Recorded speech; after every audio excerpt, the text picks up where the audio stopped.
नमस्कार साथियों, आप देख रहे हैं यूपी समाचार, जहां आपको मिलती है उत्तर प्रदेश की दिन भर की ताजा और बड़ी खबरें। आज की पहली खबर, 12 जुलाई को यूपी में 35 करोड़ पौधे लगेंगे। मुख्यमंत्री गोरखपुर से करेंगे शुरुआत। उत्तर प्रदेश में 12 जुलाई को एक दिन में 35 करोड़ पौधे लगाने का लक्ष्य लेकर राज्य सरकार वृक्षारोपण महायज्ञ करेगी। मुख्यमंत्री योगी आदित्यनाथ गोरखपुर के सहजनवा क्षेत्र में लिंक एक्सप्रेसवे के निकट पौधरोपण कर अभियान की शुरुआत करेंगे।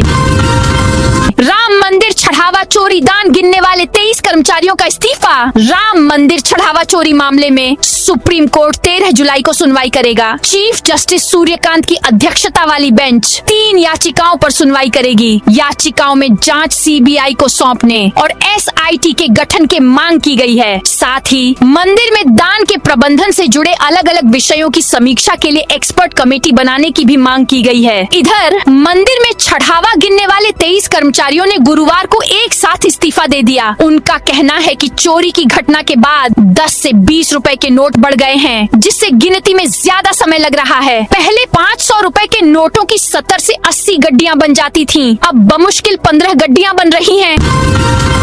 सीएम योगी 3 दिन के दौरे पर गोरखपुर पहुंचे। 1018 करोड़ के विकास कार्यों की सौगात देंगे। मुख्यमंत्री योगी आदित्यनाथ शुक्रवार को 3 दिवसीय दौरे पर गोरखपुर पहुंचे। मुख्यमंत्री पहले दिन अधिकारियों के साथ विकास कार्यों और कानून व्यवस्था की समीक्षा बैठक कर सकते हैं। शनिवार को मुख्यमंत्री 1018 करोड़ रुपए की विकास परियोजनाओं का लोकार्पण और शिलान्यास करेंगे। इसके अलावा 12 जुलाई से शुरू होने वाले पौधारोपण महाअभियान की शुरुआत भी गोरखपुर से करेंगे।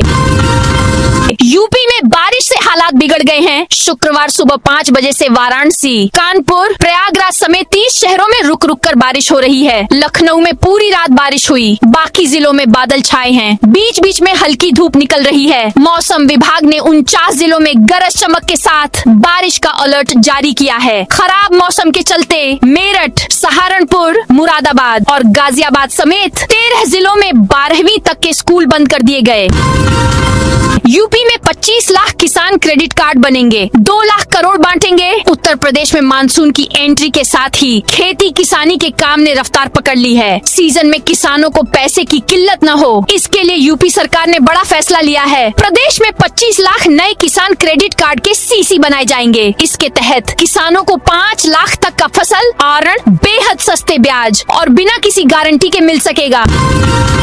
चंद्रशेखर काफिला रोकने पर भड़के, इंस्पेक्टर ने हाथ जोड़े। यूपी के मेरठ में दलित छात्रा ललिता गौतम के परिजनों से मिलने जा रहे सांसद चंद्रशेखर आजाद को शुक्रवार दोपहर 12 बजे पुलिस ने रोक दिया। पुलिस ने सिवाया टोल प्लाजा पर बैरिकेडिंग कर 400 से ज्यादा जवान तैनात कर दिए। पूर्व एडीजी प्रेम प्रकाश और 300 कार्यकर्ताओं के साथ पहुंचे चंद्रशेखर को आगे नहीं बढ़ने दिया।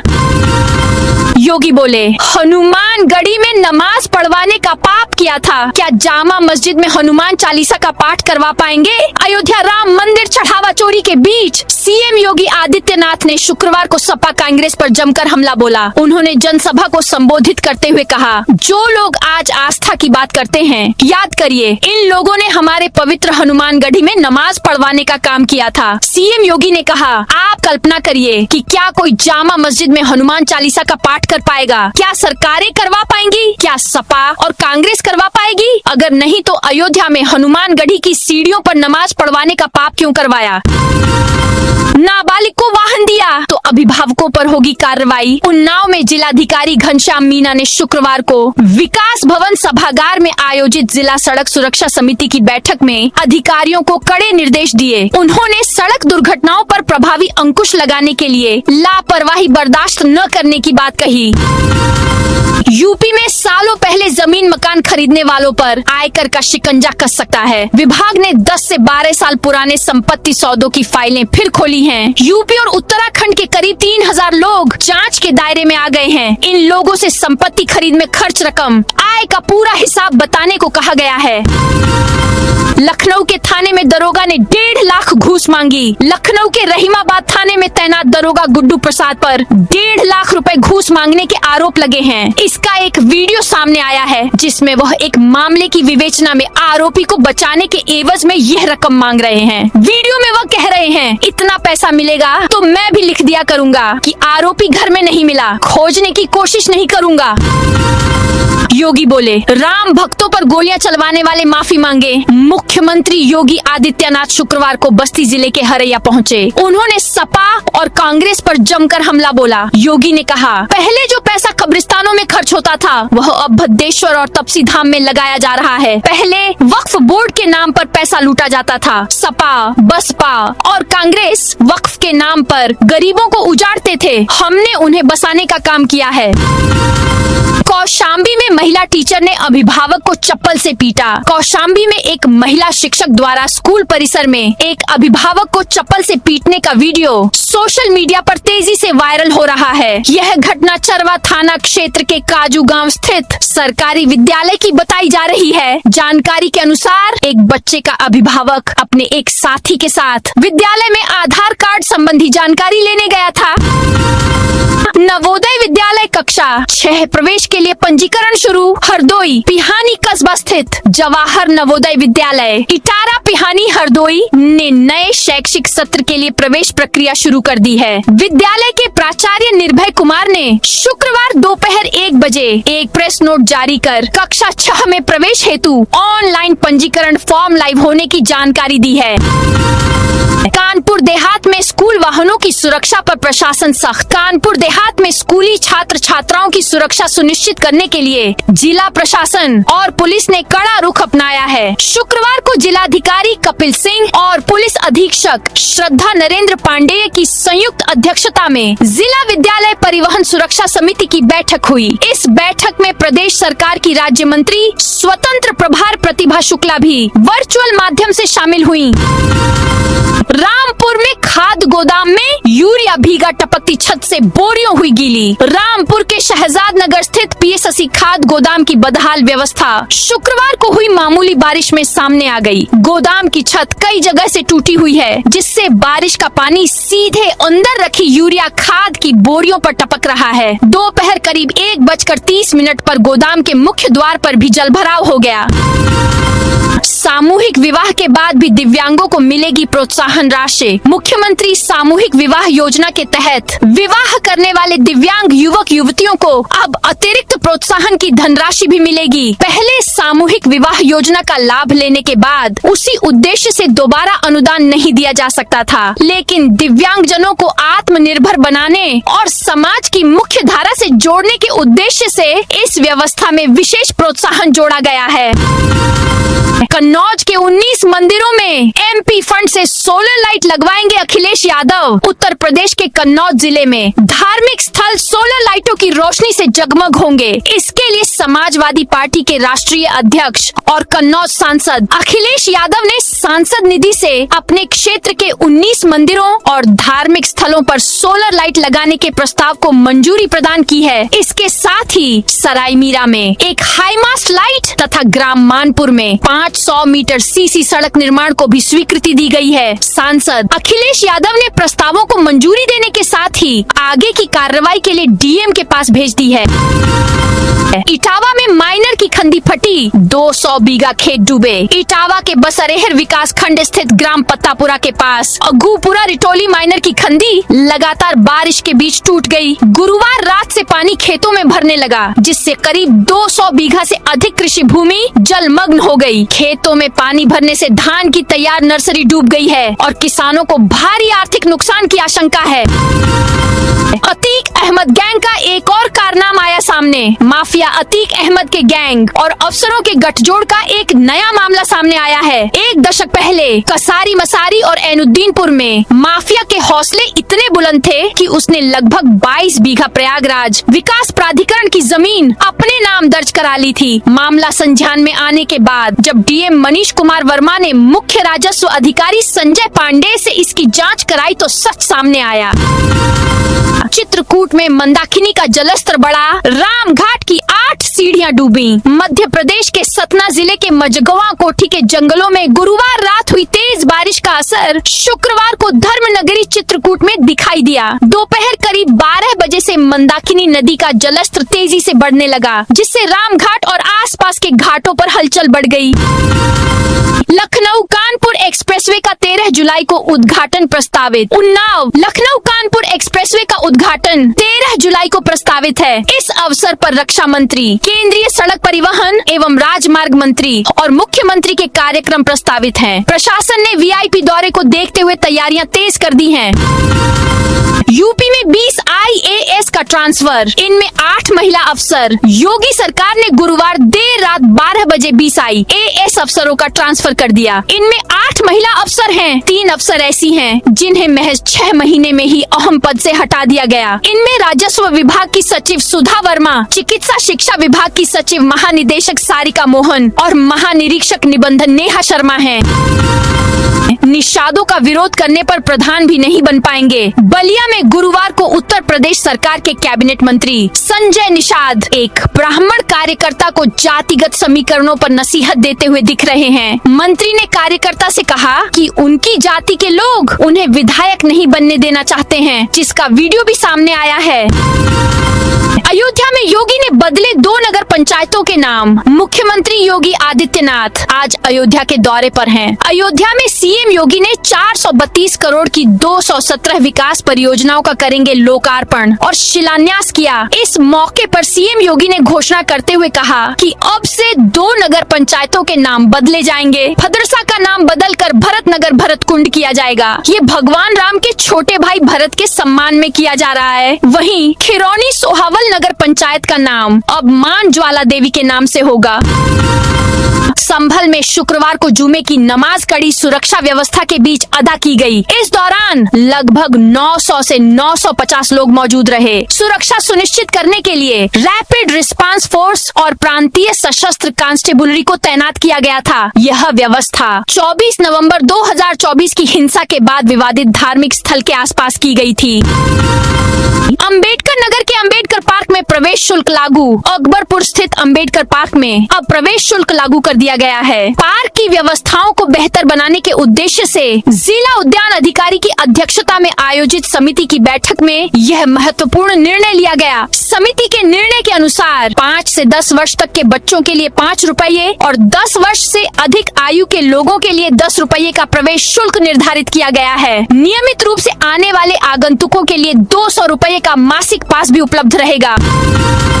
चंदौली में 10 फरार आरोपियों पर 25-25 हजार का इनाम। चंदौली में अपराध नियंत्रण और कानून व्यवस्था को मजबूत करने के लिए पुलिस अधीक्षक आकाश पटेल ने बड़ी कार्रवाई की है। विभिन्न गंभीर आपराधिक मामलों में लंबे समय से फरार चल रहे 10 आरोपियों की गिरफ्तारी पर 25-25 हजार रुपए का इनाम घोषित किया गया है। सभी आरोपी गिरफ्तारी से बचने के लिए लगातार फरार चल रहे थे। श्रावस्ती पूर्व विधायक असलम रायनी खेत में धान रोपते दिखे। श्रावस्ती जिले में समाजवादी पार्टी के वरिष्ठ नेता और पूर्व विधायक मोहम्मद असलम रायनी का एक वीडियो सोशल मीडिया पर तेजी से वायरल हो रहा है। इस वीडियो में पूर्व विधायक खेत में मजदूरों और किसान महिलाओं के साथ धान की रोपाई करते हुए दिख रहे हैं। गोंडा में घाघरा नदी का जलस्तर बढ़ा। गोंडा में घाघरा नदी का जलस्तर एक बार फिर बढ़ने लगा है। बढ़ते जलस्तर को देखते हुए तटीय क्षेत्रों में प्रशासन ने सतर्कता बढ़ा दी है। बाढ़ खंड विभाग के अधिकारी और कर्मचारी 24 घंटे नदी की निगरानी कर रहे हैं, जबकि तटवर्ती गांवों के लोगों को अलर्ट पर रखा गया है। मेरठ एडीजी बोले कांवड़ यात्रा से आम जनजीवन प्रभावित ना हो। मेरठ में 30 जुलाई से प्रस्तावित कांवड़ यात्रा को लेकर प्रशासन और पुलिस ने तैयारियां तेज कर दी हैं। गुरुवार रात पुलिस लाइन सभागार में एडीजी मेरठ जोन भानु भास्कर ने अधिकारियों के साथ समीक्षा बैठक कर सुरक्षा, यातायात और कानून व्यवस्था की तैयारियों का जायजा लिया। बैठक में कांवड़ मार्गों पर सीसीटीवी कैमरों और ड्रोन से निगरानी के निर्देश दिए गए। ढाबे का नाम गणेश, अंदर नॉनवेज ये नहीं चलेगा। मुजफ्फरनगर में कांवड़ यात्रा से पहले एक बार फिर नेम प्लेट विवाद सुर्खियों में आ गया है। उत्तर प्रदेश सरकार में राज्य मंत्री स्वतंत्र प्रभार कपिल देव अग्रवाल ने होटल, रेस्टोरेंट और ढाबों पर सही नाम लिखने की बात कही। रायबरेली में भारी बारिश, 1 से 8 तक स्कूल बंद। रायबरेली में शुक्रवार 10 जुलाई 2026 को सुबह करीब 8 बजे से हुई भारी बारिश के कारण नगर पालिका परिषद के जल निकासी व्यवस्था के दावों की पोल खुल गई। नगर पालिका क्षेत्र के प्रगतिपुरम, छजलापुर और रतापुर सहित कई मोहल्लों में गंभीर जलभराव देखा गया, जिससे सामान्य जनजीवन बुरी तरह प्रभावित हुआ। DDA डीयू के दीक्षांत समारोह से पहले single use plastic ban. Deendayal Upadhyay Gorakhpur विश्वविद्यालय में 6 अगस्त को होने वाले 45वें दीक्षांत समारोह की तैयारियां तेज हो गई हैं। गुरुवार दोपहर 12 बजे कुलपति प्रोफेसर पूनम टंडन की अध्यक्षता में तैयारियों की समीक्षा बैठक हुई। इसमें दीक्षांत समारोह को भव्य और व्यवस्थित बनाने के लिए गठित विभिन्न समितियों के कार्यों की समीक्षा की गई और समयबद्ध तरीके से तैयारियां पूरी करने के निर्देश दिए गए।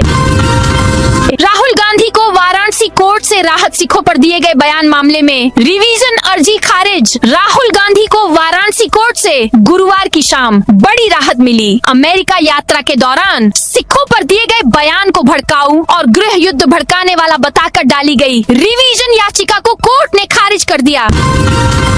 यूपी के 56 गांवों से गुजरेगा 74 kilometre link expressway. Noida international airport को गंगा एक्सप्रेसवे से जोड़ने वाले 74.3 किलोमीटर लंबे लिंक एक्सप्रेसवे के लिए भूमि अधिग्रहण का काम तेजी से चल रहा है। यमुना एक्सप्रेसवे औद्योगिक विकास प्राधिकरण यीडा अब तक 57% यानी 422 एकड़ भूमि खरीद चुका है। बसपा अध्यक्ष मायावती का बड़ा संदेश, भावनाओं में बहकर आंदोलन करने के बजाय वोट की ताकत हासिल करें सत्ता। बहुजन समाज पार्टी की अध्यक्ष मायावती ने उत्तर प्रदेश विधानसभा चुनाव की तैयारी को लेकर अपनी पार्टी का संदेश शुक्रवार को मीडिया के माध्यम से जारी कराया। इस संदेश में उन्होंने अपनी पार्टी के नेता और कार्यकर्ताओं को अपने अधिकारों की लड़ाई लड़ने का मार्ग भी बताया। यूपी विधानसभा चुनाव में बिना आरक्षण महिलाओं को 33% सीट देने की बीजेपी की तैयारी। उत्तर प्रदेश विधानसभा चुनाव 2027 को देखते हुए भाजपा ने महिला मोर्चा के जरिए अपने चुनावी अभियान को बूथ स्तर तक मजबूत करने की रणनीति तेज कर दी है। भाजपा महिला मोर्चा की प्रदेश अध्यक्ष सरोज कुशवाहा ने शुक्रवार को सर्किट हाउस में पत्रकार वार्ता में कहा कि 33% महिला आरक्षण को लेकर प्रधानमंत्री नरेंद्र मोदी पूरी तरह संकल्पित हैं। मुजफ्फरनगर में पुलिस की गाड़ी अनियंत्रित होकर गन्ने के खेत में पलटी। मंसूरपुर गांव के समीप छोटे रजवाहे के पास जा रही डायल 112 की गाड़ी टायर फिसलने से अनियंत्रित होकर गन्ने के खेत में पलट गई। गाड़ी में चालक सहित 3 पुलिसकर्मी सवार थे। राहगीरों की मदद से तीनों पुलिसकर्मी सुरक्षित गाड़ी से बाहर निकल गए। बहराइच की चमचम से कारीगरों की चमकेगी किस्मत। प्रदेश के पारंपरिक व्यंजनों को नई पहचान दिलाने और स्थानीय उद्यमों को बढ़ावा देने के उद्देश्य से संचालित एक जनपद एक व्यंजन योजना के तहत बहराइच की प्रसिद्ध मिठाई चमचम का चयन किया गया है। इस योजना से जिले के हलवाइयों, कारीगरों, लघु उद्यमियों और स्वरोजगार शुरू करने के इच्छुक युवाओं को बड़ा लाभ मिलेगा। चमचम के उत्पादन, पैकेजिंग, विपणन तथा इससे जुड़े उद्योग, सेवा एवं व्यवसाय स्थापित करने के लिए बैंकों से ऋण दिलाया जाएगा। भारत के ईवी बाजार में 18% हुई उत्तर प्रदेश की हिस्सेदारी। प्रदेश सरकार इलेक्ट्रिक वाहन को बढ़ावा देने के लिए छूट आवेदनों को तेजी से स्वीकृत कर रही है। इससे देश में बिकने वाले कुल ईवी वाहनों में राज्य की हिस्सेदारी 18% तक पहुंच गई है, जिसे 30% तक ले जाने का लक्ष्य है। सरकार का दावा है कि 86,489 इलेक्ट्रिक वाहनों के लिए आवेदन स्वीकृत हो चुके हैं। इसमें से 43,000 से अधिक आवेदकों को छूट का भुगतान किया गया है। लखनऊ में माफिया मुख्तार अंसारी के कब्जे से मुक्त जमीन पर बने फ्लैटों की भारी मांग। राजधानी के डालीबाग में माफिया मुख्तार अंसारी के कब्जे से मुक्त कराई गई जमीन पर सरदार वल्लभ भाई पटेल आवासीय ने आकार लिया। एलडी के 2 ईडब्ल्यूएस फ्लैटों का आवंटन निरस्त होने के बाद दोबारा आवेदन मांगा गया था। दोनों फ्लैटों के लिए 369 आवेदन मिले हैं। अब 13 जुलाई को लॉटरी प्रस्तावित है। यूपी के कई जिलों में मिलावटखोरों पर बड़ा एक्शन। 338 क्विंटल नकली खाद्य पदार्थ जब्त। खाद्य सुरक्षा एवं औषधि प्रशासन विभाग द्वारा मिलावटी व नकली खाद्य पदार्थों के खिलाफ चलाए जा रहे अभियान के तहत 27 लाख से अधिक कीमत का 338.61 क्विंटल खाद्य पदार्थ जब्त किया गया है। 15, 16 जून व 6 से 7 जुलाई को प्रदेश के विभिन्न जिलों में चलाए गए अभियान के तहत खाद्य पदार्थों के विक्रेता व उत्पादन करने वालों के ठिकानों की जांच कर 259.33 क्विंटल खाद्य पदार्थ नष्ट कराया गया। लखनऊ कानपुर एक्सप्रेसवे पर जल्द शुरू होगी नॉन स्टॉप बस सेवा। लखनऊ कानपुर एलिवेटेड एक्सप्रेसवे के शुरू होने के साथ ही यात्रियों को तेज और सुगम बस सेवा मिलने जा रही है। उत्तर प्रदेश परिवहन निगम इस मार्ग पर नॉन स्टॉप बसों का संचालन शुरू करने की तैयारी में है। प्रस्तावित सेवा के तहत बसें करीब 1 घंटे में लखनऊ से कानपुर का सफर तय करेंगी। इसके लिए अधिकारियों को एक्सप्रेसवे का सर्वे कर विस्तृत रिपोर्ट तैयार करने के निर्देश दिए गए हैं। यूपी 40 बार युवकों को शादी के जाल में फंसाया। झांसी में शादी के नाम पर ठगी करने वाले 11 लोगों को पकड़ा गया है। ये लोग 40 साल से ज्यादा उम्र वाले लोगों को शादी कराने का लालच देते थे। कहते थे, हेलो, आपको लिए बढ़िया रिश्ता आया है, क्या आपको लड़की की फोटो भेजे? युवकों के यहाँ कहते ही उन्हें AI से बनी लड़की की फोटो भेजते थे। इसके बाद महिला ठग लड़की बनकर युवकों से अश्लील बातें करती थी। प्रयागराज में 58 बीघा अवैध प्लाटिंग पर चला बुलडोजर। प्रयागराज विकास प्राधिकरण PDA ने अवैध प्लाटिंग और अनधिकृत निर्माण के खिलाफ अपना अभियान जारी रखते हुए गुरुवार को बड़ी कार्रवाई की। PDA की टीम ने जोन 2 के उपजोन 2 एक क्षेत्र में लगभग 58 बीघे में विकसित की गई अवैध प्लाटिंग को ध्वस्त कर दिया। इस दौरान मौके पर भारी पुलिस बल तैनात रहा और ध्वस्तीकरण की प्रक्रिया शांतिपूर्ण ढंग से संपन्न हुई। इन्फ्लुएंसर अरीशा बोली, शाहरुख के पाकिस्तान दुबई से कनेक्शन। संभल की सोशल मीडिया इन्फ्लुएंसर अरीशा ने शाहरुख हनीफ द्वारा दर्ज कराई गई FIR के बाद अपनी चुप्पी तोड़ी है। गुरुवार शाम 6:30 बजे संभल शहर से 5 किलोमीटर दूर एक रेस्टोरेंट में मीडिया से बात की। अरीशा ने शाहरुख हनीफ और उसके साथियों पर पाकिस्तान तथा दुबई से संबंध होने का गंभीर आरोप लगाया। इस आरोप के बाद ब्लैकमेलिंग और वसूली के इस चर्चित मामले में नया मोड़ आ गया है। तो दोस्तों, यह थी आज उत्तर प्रदेश के सभी जिलों की दिन भर की ताजा और बड़ी खबरें।